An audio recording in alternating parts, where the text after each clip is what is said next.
இப்போ நீங்கள் போனாலும் அவர் இருக்கா, எனக்கு தேமுதிக இருக்கா, நீங்கள் போனாலும் ஓ பன்னீர்செல்வம் இருக்கார், நீங்கள் போனாலும் கமலஹாசன் கூட இருக்கார், நாங்கள் அட்ஜஸ்ட் பண்ணிப்போம் அப்படின்னு ஒரு முன்னெச்சரிக்கையாக பண்ணுறது மட்டும் இல்லாமல் எதிராளியை பலவீனமாக்குறது. தேமுதிக 12 இடம் கேட்டாங்க, 9 இடம் தான் கொடுக்குறேன்னு சொன்னாங்க. பல விதமான ஊழல் இருக்குது. பன்னீர்செல்வத்தோட அக்ரிமெண்ட் ரீச் பண்ணிட்டாங்க. பட் மாறாக வந்து ஒரு எதிர்க்கட்சியாக பலமாக இருக்க வேண்டிய எடப்பாடி கைக்கு வந்த தேமுதிகவை கோட்டை விட்டு உட்காந்துருக்காரு. ராஜ்யசபா ப்ராமிஸ் பண்ணிட்டு கொடுக்காத. ஸோ தங்களை பலப்படுத்தி கொள்ள வேண்டிய அந்த எடப்பாடி அவர் வந்து சுயநலம் காரணமாக யாரையுமே பன்னீரையோ தினகரனையோ என்டிஏல இருக்காருன்னு கூட சொல்ல மாட்டேன்றாரு. ஆணவ படுகொலைகள், பட்டியல் இனத்துக்கு எதிரான இதெல்லாம் அப்படி இருக்கிறப்ப விசிகாக்கு அந்த ஓட்டு வருமா?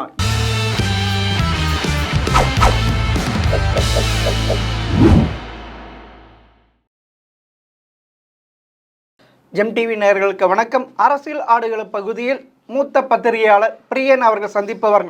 வணக்கம் சார். வணக்கம் சார். சார், இப்போது நிலைமையில் தேர்தல் வந்தால் யாருக்கு வெற்றி வாய்ப்பு சார்? அது வந்து இன்னைக்கு இருக்கிற நிலைமையில வந்து திமுக கூட்டணி எந்த விதமான சேதமும் இல்லாத அப்படியே இருக்குது. அது கூட தேமுதிக பேசிகிட்டு இருக்காங்க, ஓ பன்னீர்செல்வம் பேசிகிட்டு இருக்காரு. எலெக்ஷன் போது என்ன நடக்கும்னு சொல்ல முடியாது. கமலஹாசனும் அதில் பேசிகிட்டு இருக்காரு. இது மாதிரி அந்த கூட்டணி இருக்கிறத விட இன்னும் கொஞ்சம் பலம் பொருந்தியதாக மாறுறதுக்கான வாய்ப்புகள் ஒரு பக்கம் இருக்குது. இன்னொரு பக்கம் அதிமுக பாஜக கூட்டணி சேர்ந்துருக்கு. 2-3 மாதம் ஆச்சு, அதில் யாருமே சேராது இருக்காங்க. ஒரு பக்கம் வந்து விஜய் வந்து என் தலைமையில் கூட்டணின்னு சொன்னார், அவர் கூட யாரும் சேராமல் இருக்காங்க.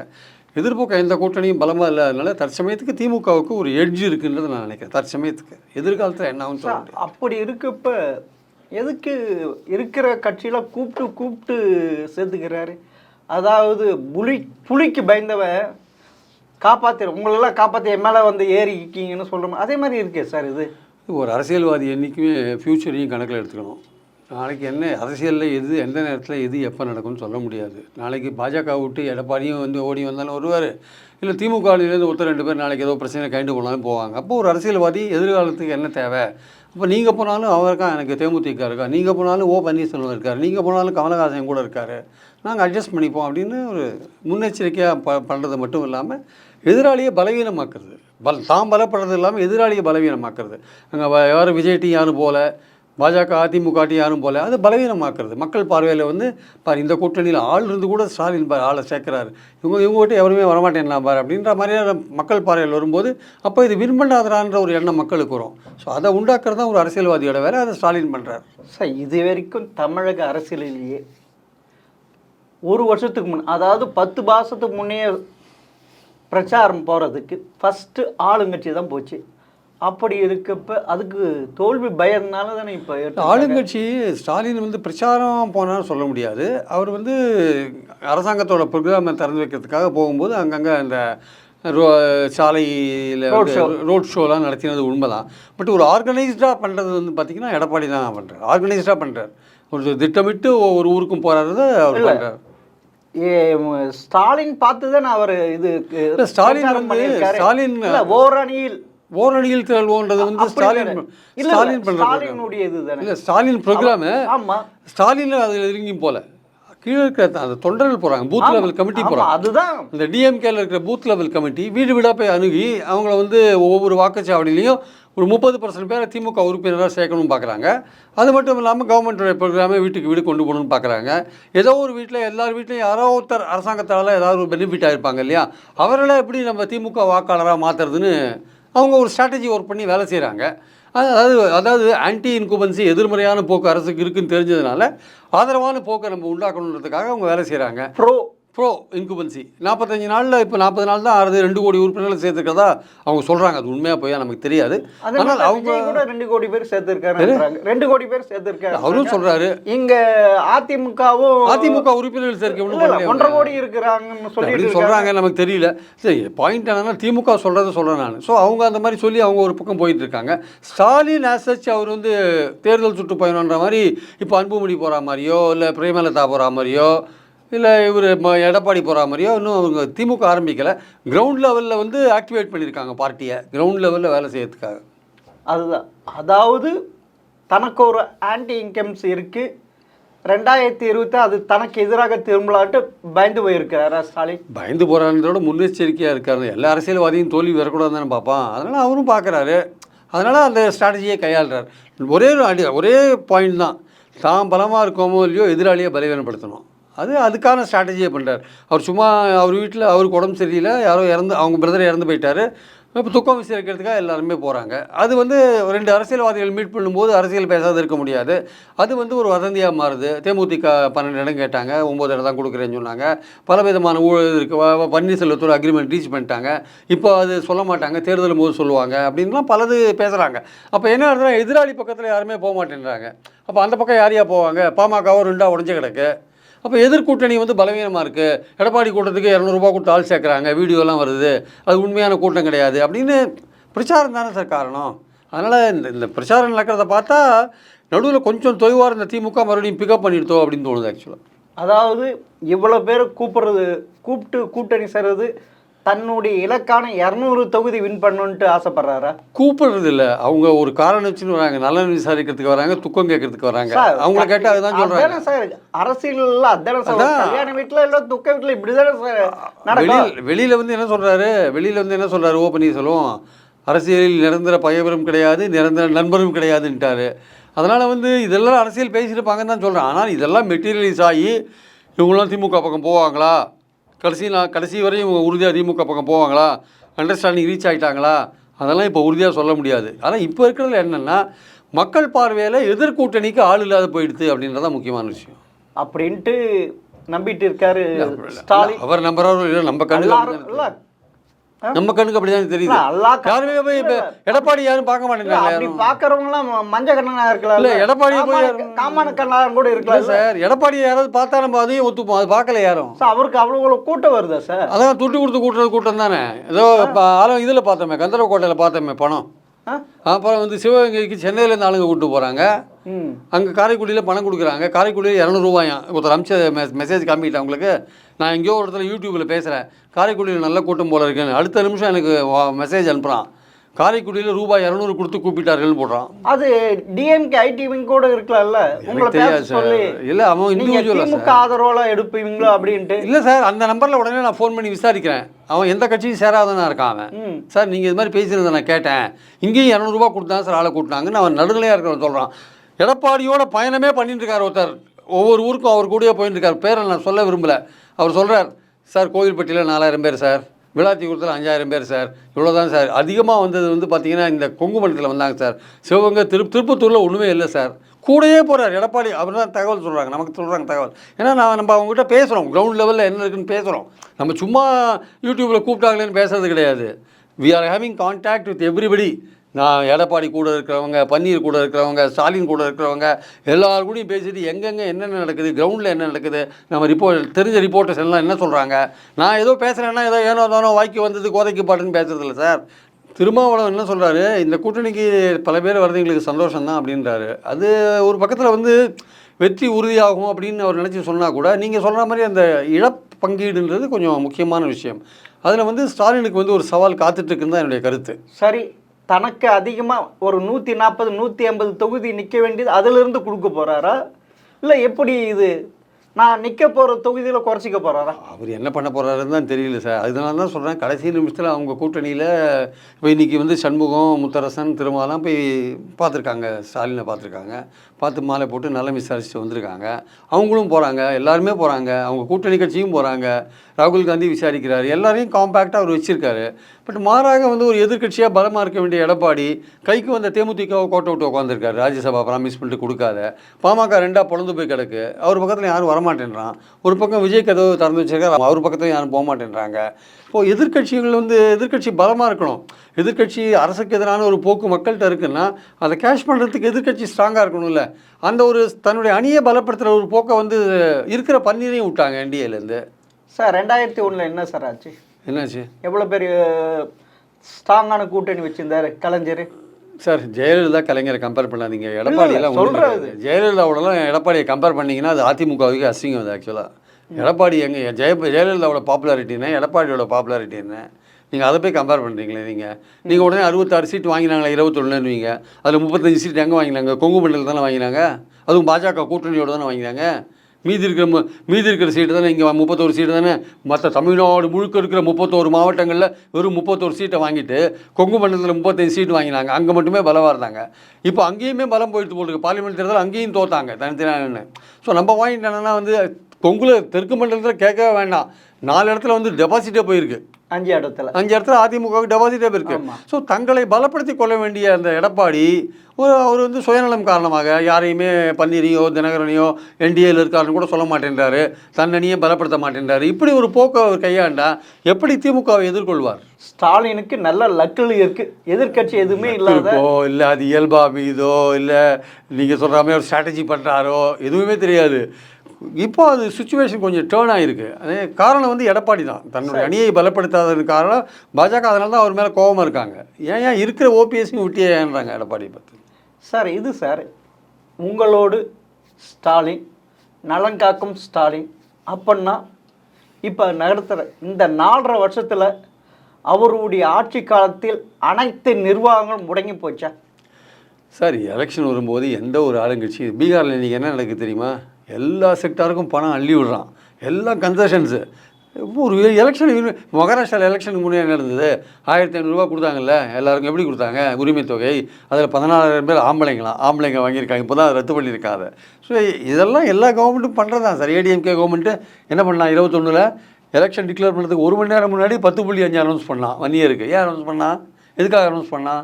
அவங்களுடைய ஓட்டு. அதே தான், இதுவும் ஓட்டு தான், இதுவும் ஓட்டு கணக்கு தான். இதுவும் அப்படி பண்ணியுமே அவருக்கு ஒர்க் அவுட் ஆகலை சார். 21 அப்படி பண்ணியுமே வட மத்திய தமிழகத்தில் கிட்டத்தட்ட வந்து பார்த்தீங்கன்னா 77 கான்ஸ்டியூன்சி இருக்குது. அதில் வந்து 11 கான்ஸ்டியூன்சியில் தான் வந்து அதிமுக வின் பண்ணாங்க. ஒரு கான்ஸ்டியூன்சியில் தான் பாமக வின் பண்ணாங்க. அவங்க 10.5 கொடுத்தும் பிரயோஜனம் இல்லை. இங்கே பிரச்சனை, இங்கேயும் ஓட்டு வரல, அங்கே சவுத்துலேயும் ஓட்டு வரல. கிட்டத்தட்ட 60 தொகுதியில் 16 தொகுதி தான் வின் பண்ணாங்க.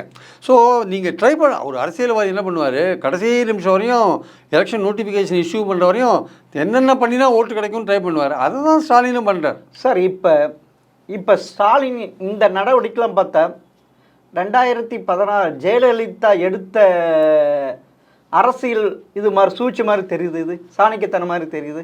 அதான் மற்றவங்களெல்லாம் தனித்தனியாக ஆக்கி விட்டு தான் வந்து பலமான கூட்டணி வச்சுக்கிறது, மற்றவங்கள பலவீனமாக்குறது. மற்ற பேர் தனித்தனியாக ஓட்டு ஆன்டி இன்கம் ஓட்டுலாம் பிரிக்கிற மாதிரி இவங்க தனித்து நின்றாங்க. அப்போவே வந்து 16லேயே வந்து திமுக 1% ஓட்டுலாம் தோற்றுது. ஆமாம். ஸோ கிட்டத்தட்ட அந்த ஸ்ட்ராட்டஜி தான் அவர் கையாளுறார். எதிராளிகளை பலவீனமாக்குறார், அவங்க பிரிஞ்சு இருக்கணும்னு பார்க்குறாரு. அப்போனா தான் கூட்டணியில் இருக்கிற காங்கிரஸ், விசிகா, 2 கம்யூனிஸ்ட், கொங்கு இதெல்லாம் கைட்டு விட்டுருவாரா? கைட்டியெல்லாம் விட மாட்டார்.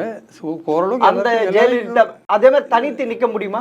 இல்லை சார், கம்பல்ஷன் வந்தால் அப்படி தான் சார் நிற்பாங்க. பட் ஆனால் அவருக்கு அந்த ஐடியா இல்லை. எல்லாரையும் அரவணைத்து கொண்டு தான் போகணும்னு நினைக்கிறார். இன்னும் 2 பேரும் வந்தாலும் சேர்த்துப்பார்.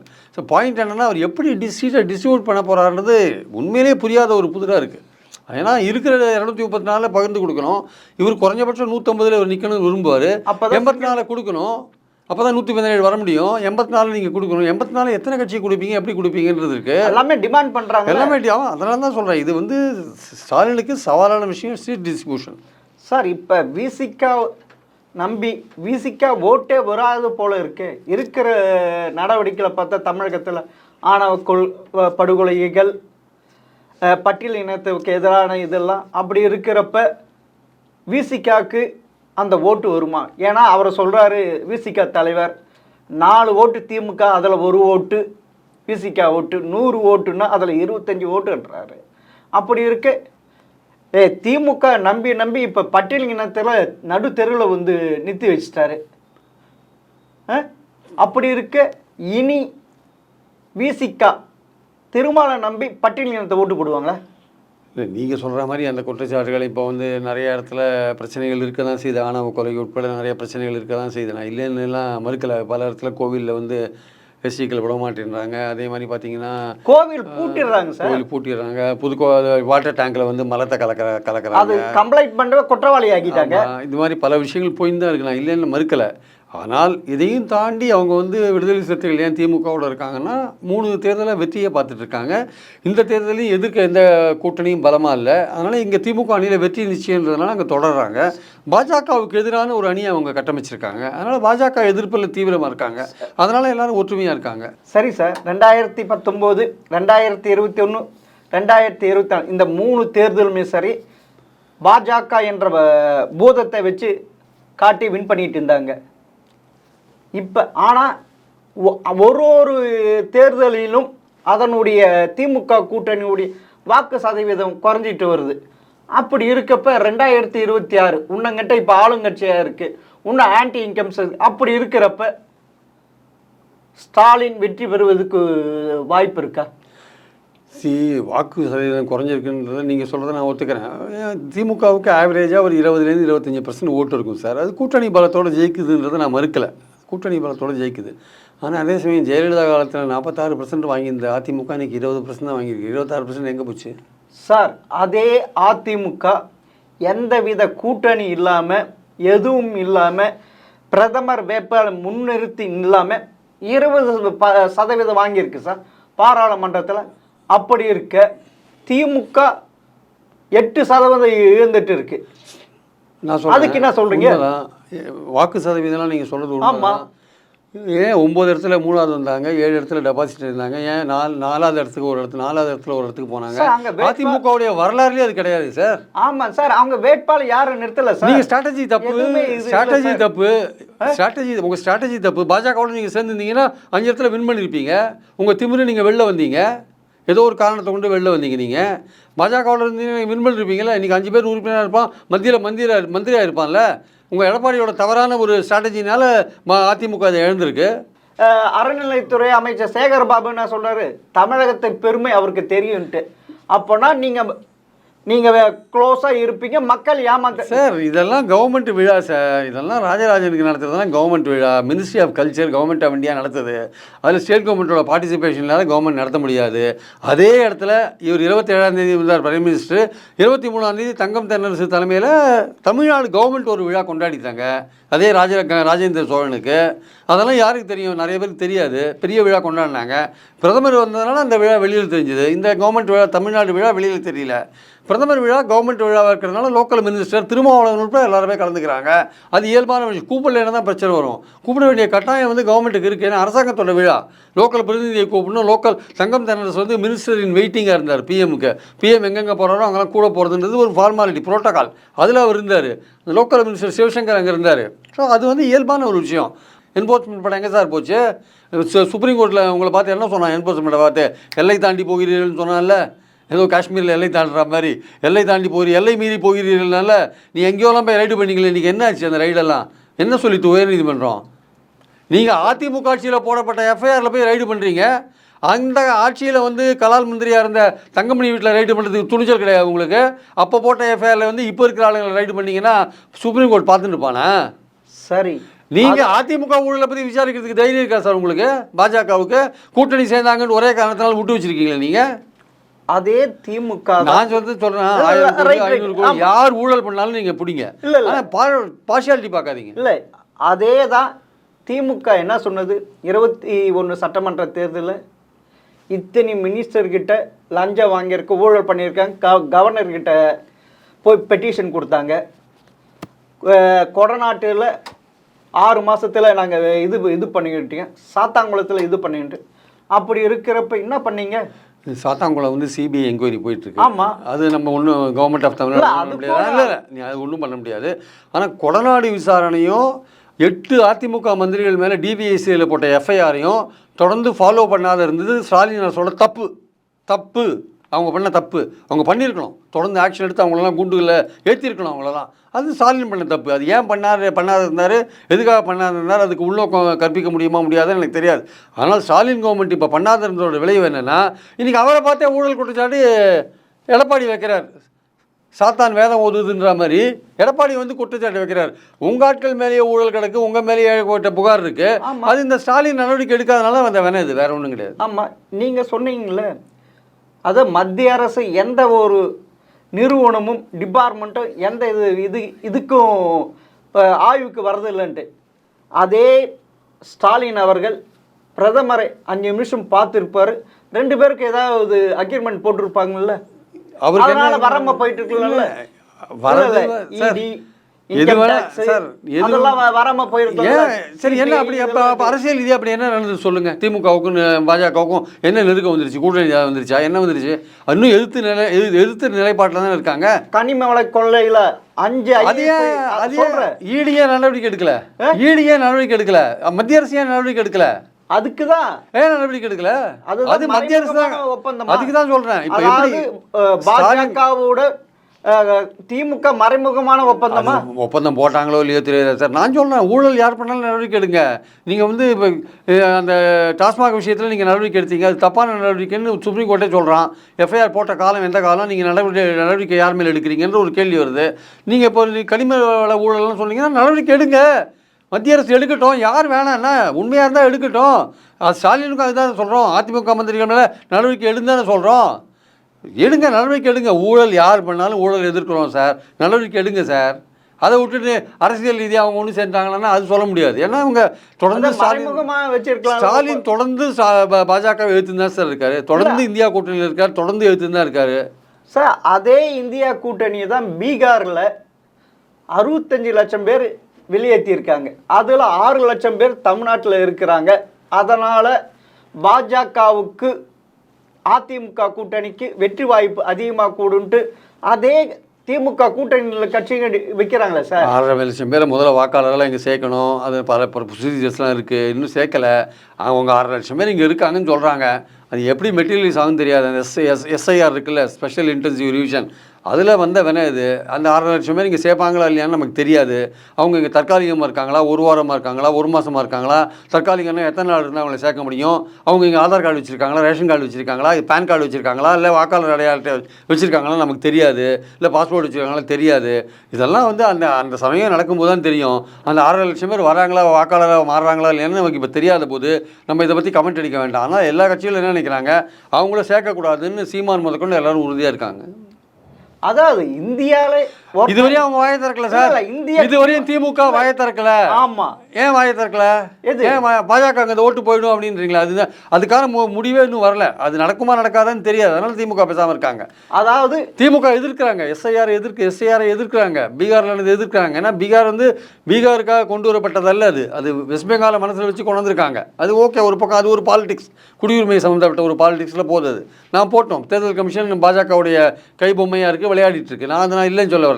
தமிழ்நாட்டில் 6 லட்சம் பேர் அங்கேருந்து விடுபட்டு போனவங்க இங்கே வந்து சேருவாங்களா இல்லையான்னா, அவங்க தற்காலிகமாக இங்கே வந்து இருக்கிறவன், தற்காலிகமாக இருக்கிறவங்க எப்படி ஓட்டு நாளைக்கு ஒரு கேள்வி வரும்ல. அது தேர்தல் கமிஷன் தான் எடுக்க போகுது. இங்கே அப்டேட் பண்ணுவான்ல, நீ 4 மாதம் வந்து வேலை செய்வா போயிடுவேன், அப்புறம் 4 மாதம் வருவா வேலை செய்வா போயிடுவோம், உனக்கு எப்படி இங்கே ஓட்டு கொடுக்க முடியும்? அது ஒரு இந்திய குழுமன் எங்க காலம். நீ இந்திய குடிமகன் பர்மனண்டாரு. நீங்க யார் சொல்றதுக்கு? பர்மனண்டா இங்க இருந்தா பரவாயில்லை. நீங்க யார் சொல்றது? பர்மனண்டா இருக்கணும் சார். அந்த திமுக கூட்டணியில இருந்து சரி, இதுவும் சரி, திமுக கூட்டணி பேச்சே இல்ல. தேர்தல் கமிஷனுடைய இதுதானே பர்மனண்டா இங்க இருக்கணும் சார். ஒருத்தன் வந்து நிரந்தர குடிமகனா இருந்தாதான் ஓட்டுரிமை அவனுக்கு உண்டு. அதனால தான் நம்ம அங்கேருந்து எடுக்கிறீங்க அவனை. ஆனா அவன் இங்க தொடர்ந்து இருக்கானா, 5 மாதம் இருக்கானா, 3 மாதம் இருக்கானா, ஒரு கான்ட்ராக்டில் 6 மாதம் வந்துட்டு வெளில போகிறானா, அங்கே போயிடுறானா தெரியாது. அப்போ தற்காலிகமாக இருக்கிறவனுக்கு ஓட்டுரிமை எப்படி கொடுக்க முடியும்? ஆனால் நீங்கள் தானே குற்றச்சாட்டு வைக்கிறீங்க. தேர்தல் அது ஒத்துக்க முடியாது சார். தேர்தல் கமிஷன் பாஜகவின் கைப்பாவை தான் அப்படிதானே செய்வாங்க. அவங்க அப்படி செய்யும்போது இவங்க எதிர்ப்பாங்க. அது வரும், அந்த சுச்சுவேஷன் வரும்போது தமிழ்நாடு கட்சிகள் எப்படி நடந்ததுன்னு பார்த்துக்கலாம். அதனால் கூட அது தப்புது. தற்காலிகன்றது எத்தனை மாதம், எத்தனை வாரம் தங்கியிருந்தா ஓட்டு கொடுப்பீங்க, எத்தனை மாதம் தங்கியிருந்தா ஓட்டு கொடுப்பீங்க, எத்தனை வருஷம் தங்கியிருந்தா ஓட்டு கொடுப்பீங்க? தமிழ்நாடு பாலிடிக்ஸ் பற்றி அவனுக்கு என்ன தெரியும்? அவனுக்கு இல்லை. இதே பீகார் வந்து தேஜஸ்வி யாதவ் என்ன சொல்கிறாரு, அந்த 6 லட்சம் பேரும் முஸ்லிம் மக்கள், யாதவர், பட்டியல் இனத்தவர், அதனால் திமுகவுக்கு எந்த விதமான பாதிப்பு வராதுன்னு அவர் சொல்றாரு. அந்த கூட்டணி அந்த பிரேக்கப் நமக்கு தெரியாது. நீங்க இப்படி அந்த பிரேக்கப் தெரியாது. நீங்க இப்படி செய்தனால எனக்கு தோல்வி ஏற்படும் பீகார்ல. அது அவருடைய இஷ்டம் சொல்றது. இந்தியா கூட்டணியிலே இருந்துட்டு சார் குழி தோன்றாங்களா? தற்காலிகமா இங்க இருக்கிறவனுக்கு ஓட்டு உரிமை கொடுக்க முடியாது சார். கொடுத்தா தப்பு சார். அது எந்த கட்சியை அப்ஜெக்ட் பண்ணுதோ இல்லையோ, இது நீங்கள் எங்கிட்ட கேட்குறீங்க, நான் என் கருத்தை சொல்கிறேன் சார். இப்போ வந்து உங்களுடன் ஸ்டாலின் வந்துருச்சு, நலங்காக்கும் ஸ்டாலின் வந்து, அடுத்தது பெண்கள் தற்காப்பு ஸ்டாலின் வருமா? அப்படி ஒரு திட்டத்தை கொண்டு வருவாரா தெரியல. பெண்கள் தற்காப்பு ஸ்டாலின் கொண்டு வர தெரியல. உள்ள ஒரிசாவில் அப்படி வச்சுருக்காங்களான்னு தெரியாது. அங்கே தான் பெண்கள்லாம் எரிக்கிறாங்க, பெண்கள்லாம் கற்பழிக்கிறாங்க ஒரிசாவில். இங்கே உத்தரப்பிரதேசத்துலையும் அது மாதிரி தான் நடக்குது. இங்கே பெண்களை வந்து அந்த மாதிரிலாம் ஒன்றும் நடந்த மாதிரி தெரியல. எக்ஸப்ட் அண்ணா யூனிவர்சிட்டி தவிர வேற எங்கேயும் நடந்த மாதிரி தெரியல. இந்த ஒரு சம்பவத்துக்கே எப்படி சொல்றீங்க? அப்போ உத்தரப்பிரதேசத்துலேயும் ஒரிசாலையும் நடக்கிற சம்பவத்துக்காக போவீங்க. பீகார்ல தினசரி ஒரு சம்பவம் நடந்துருக்கு. திருவள்ளூர் நீங்க அது தமிழ்நாட்டு வேணும் சார். அங்க வாக்காளர் பத்தி பேசும்போது பீகார் எடுக்கிறீங்க. ஒரிசாவை பாருங்க, ஹரியானா பாருங்க. நீங்க அந்த இது வேணும் சார். நம்ம தமிழ்நாட்டு வருவோம் பாப்போம் சார். இல்ல சார், நீங்க கள்ளக்காதல் பண்ணுவீங்க, ஒருத்தவங்க வந்து கொலை பண்ணுவோம், அதுக்கு இப்போ கவர்மெண்டா பொறுப்பு? கள்ளக்காதல் கொலைக்கெல்லாம் ஸ்டாலின் பொறுப்பா சார்? இதெல்லாம் என்ன சார்? ஆணவ பிரேமலதா என்ன பேசுறாங்க? ஆணவ கொலைக்கு கவர்மெண்ட் அரசாங்கம் பொறுப்பேற்றுக்க முடியாதுன்னு பேசுறா ஸ்டாலின். தேமுதிக பிரேமலதா. ஆமா, நீங்க கூப்பிட்டு வந்து வாயை அடைச்சிட்டீங்க, உனக்கு தொகுதி தர. நீங்க இல்ல கலர் விட்டா இன்னும் ஏற்கனவே ஆன்டி இன்கம். சார் இதை கேளுங்களேன். இந்த கொலை கொள்ளை கற்பழிப்பு இதெல்லாம் எல்லா ஆட்சியிலையும் நடக்கிற விஷயம். இது நீங்கள் ஸ்டாலின் எடுத்து ஏதோ ஒன்று சொல்லணும்னா சொல்லலாம், அது வேற விஷயம். கன்ஸ்ட்ரக்டிவான குற்றச்சாட்டு வைங்க. ஸ்டாலின் மேலே தனிப்பட்ட முறையில் ஒரு ஊழல் குற்றச்சாட்டு சொல்லுங்க, எனக்கு சொல்லுங்க. ஒரு குற்றச்சாட்டு ஸ்டாலின் நேரடியாக இன்வால்வ் ஆயிருக்காருன்னு ஒரு குற்றச்சாட்டு சொல்லுங்க சார். அவர் பக்கத்தில் இருக்க ஸ்டாலின் மேலே ஒரு குற்றச்சாட்டு சொல்லுங்க சார். நீ ஸ்டாலின் மேலே ஒரு குற்றச்சாட்டை இப்போ சொல்லுங்க. நீங்கள் சொல்லுங்க, ஏதாவது சொல்லுங்க. இல்லை அப்படின்னு சரி. அதே ஓபிஎஸ் உருவாக்கினவங்க அவங்க மேலே குற்றச்சாட்டு வச்சு ஜெயிலுக்கு அமிச்சிட்டிங்க, செத்தாங்க. அப்படி இருக்கிறப்ப ஓபிஎஸ் உங்க கூட்டணியில் சேர்த்துக்குது தகுமா? எங்க சேர்த்துனாரு? போய் பார்த்தாரு. ஆமா, எப்படி அது போய் பார்த்தாரு சார். சேருவாரா இல்லையான்றது 8 மாதம் கழிச்சு தான் சார். அவரே திமுக அரசாங்கத்தை எடுத்து 2 அறிக்கை விட்டார் இப்போ வரையும். இல்லை, வேற வழி இல்லை. நீங்க திமுகவுடன் கூட்டணி அமைப்பார் அப்படின்ட்டு அது ஒரு பாலிடிக்ஸ். இல்லை, ஒரு அதிமுக காரன் ஓபிஎஸ்க்கு ஓட்டு போட்டுருவாரா? அது ஒரு பாலிடிக்ஸ். போற கணக்கு அது ஒரு பாலிடிக்ஸ். அவர் அடுத்த மாதத்துல டூர் போறாரு இல்லையா? அதிமுக காரங்க தப்பா நினைச்சக்கூடாதுக்கா திமுக பற்றி அறிக்கை விடுறாரு. பாஜகவே அறிக்கை விடுறாரு, திட்டி அறிக்கை விடுறாரு. மக்கள் விரோத செயலில் பாஜக செய்துன்றாரு. ஸோ பாயிண்ட் என்னென்னா வந்து ஒரு ஸ்ட்ராட்டஜியை கையாளுறாங்க. அவருக்கு இபிஎஸ் தான் எதிரி. அந்த இபிஎஸ்ஸை வீழ்த்தணும். அவருக்கு வந்து திமுக கவர்மெண்ட் போடுறது முக்கியம் கிடையாது. நல்லா கேட்டுக்கோங்க. இந்த தேர்தல் வரப்போகிற தேர்தல்ன்றது இபிஎஸ்க்கும் ஓபிஎஸ்க்கும் உள்ள போட்டி என்னென்னா, ஒன்றை நான் வீழ்த்தினேன்னா என்ன நீ வீழ்த்துறியா? ஏன்னா நீ அதிமுக ஒற்றுமைக்கு நீ ஒத்துக்க மாட்டேன்ற. யார்? இபிஎஸ் ஒத்துக்க மாட்டேன்றார். என்ன நீங்கள் சேர்க்கவும் மாட்டேன்றீங்க. என்ன நீங்கள் பலம் பெற்றால் என்ன வீழ்த்திடுவீங்க. அப்போ நான் வந்து உங்களை வீழ்த்ததுக்கான முயற்சியில் இது உங்களுக்கும் எனக்குமான தேர்தல். இது அதிமுகவை அகற்றத்துக்கான தேர்தல் இல்லை. இபிஎஸ்ஸை ஒழிச்சு கட்டணுன்றது ஓபிஎஸோட பாணி. ஓபிஎஸ்ஸை ஒழிச்சு கட்டணுன்றது இபிஎஸோட நோக்கம். அது 2 பேர், அவங்க 2 பேருக்குள்ள தனி பாலிடிக்ஸ் ஓடி. ஊரு 2 பட்டா கூத்தாடி கொண்டாடி திமுகவுக்கு நல்ல ஒரு வெற்றி வாய்ப்பு முகமா தெரியுது. அவங்க 2 பேருக்குள்ள ஒரு பாலிடிக்ஸ் இது ஆக்சுவலா. அப்படி எதுக்கு சார் எல்லாம் வாங்க கூப்பிடுறீங்க? அவர்தான் கூப்பிடுறாரு. எடப்பாடி தான் கூப்பிடுறாரு. திமுகவை எதிர்ப்புலாம் ஒண்ணு சேருங்க, அவர் தான் கூப்பிடுறாரு. அப்படி இருக்கு. ஆனா யாருமே போக மாட்டேன்றாங்க அவர்கிட்ட. அது ஒரு பெரிய பிரச்சனையா இருக்கு. இது வெற்றி கூட்டணி இதுன்ட்டு இல்ல, திமுகவை எதிர்ப்பவர்கள் வாங்கன்றாரு, யாரும் போக மாட்டேன்றாங்க அவர்கிட்ட. அது வேற இருக்கு. இப்படியே சார் அப்பனா இவ்வளவு ஆன்டி இன்கம்ஸ் இருக்கிறப்ப திமுக வெற்றி பெறுறது வாய்ப்பு இருக்கா? அதான் ப்ரோ இன்கம்பன்சி ஒர்க் பண்ணுறாங்க. அவர் தான் சொல்கிறேன். ஒரு வாக்குச்சாவடியில் 30 பேர் திமுக உறுப்பினராக சேர்க்கும் போது அவங்க அந்த ஆதரவு ஓட்டுக்களை சேர்க்குறாங்க. ஆந்திராவில் ஜெகன்மோகன் ரெட்டி முதல்வராக இருக்கிறப்ப ஏதாவது 2 திட்டம் அந்த குடும்பத்துக்கு போய் சேர்ந்துரு சார். அவரே எதிர்கட்சியாக கூட வர முடியாமல் நிலைமைக்கு தள்ளிட்டாங்க. அப்படி அல்லது படிப்பறிவு கம்மியாக இருக்கிற அந்த மாநிலத்திலேயே படிப்பறிவு அதிகமாக இருக்கிற மாநிலத்தை யோசிப்பாங்கல்ல. சரி, இதெல்லாம் தேர்தல் திட்டம் கொண்டு வந்து இதுக்கெல்லாம் தேர்தல் 4 லட்சம் ரூபாய் 75 வருஷம் வாங்காத கடன் இந்த 4 வருஷத்துல வாங்கி. சரி சார், தமிழ்நாடு இன்னைக்கு இந்தியாவிலேயே 11.22 வளர்ச்சி விகிதம் சார். இன்னைக்கு தமிழ்நாடு அது தேசத்துல எந்த மாநிலமும் இல்ல சார். இன்னைக்கு சார் எதுவும் இல்ல. கவர்மெண்ட் ஆஃப் தமிழ்நாடு ஒத்துட்டு இருக்கு, கவர்மெண்ட் ஆஃப் இந்தியா ஒத்துட்டு இருக்கு. ஆமா சார், 11.22 வளர்ச்சி. யார் ஆட்சியில் வந்தது? யார் ஆட்சியில் வந்தது? திமுக ஆட்சியில் தான் வந்திருக்கு. இந்த 4 வருஷம் திமுக ஆட்சியில நான் கேக்குறேன். திமுக ஆட்சியில 4 வருஷத்துல இது வந்துருச்சா சார்? 24-25 வருஷத்தோட 4 வருஷம் தான் வந்திருக்கு. இது மொத்தம் முழு காலம் திமுக தான். இது அதிமுக 14 வருஷம் 10 ஆண்டுகள் 14 வருஷத்துக்கு 14 வருஷத்துக்கு அப்புறம் வந்திருக்கு. இது வந்தது 14 வருஷத்துக்கு அப்புறம் தான் இது வந்திருக்கு. 14 வருஷத்துக்கு அப்ப அதிமுகவே அங்க இல்லையே. 14 வருஷத்துக்கு அப்புறம் தான் வந்திருக்கு. அப்படி அப்பனா அதிமுகவே இல்ல அங்க ரோல்ல. அந்த இடத்துல அதிமுகவே இல்ல 14 வருஷத்துக்கு அப்பதான் வந்திருக்கு சார்.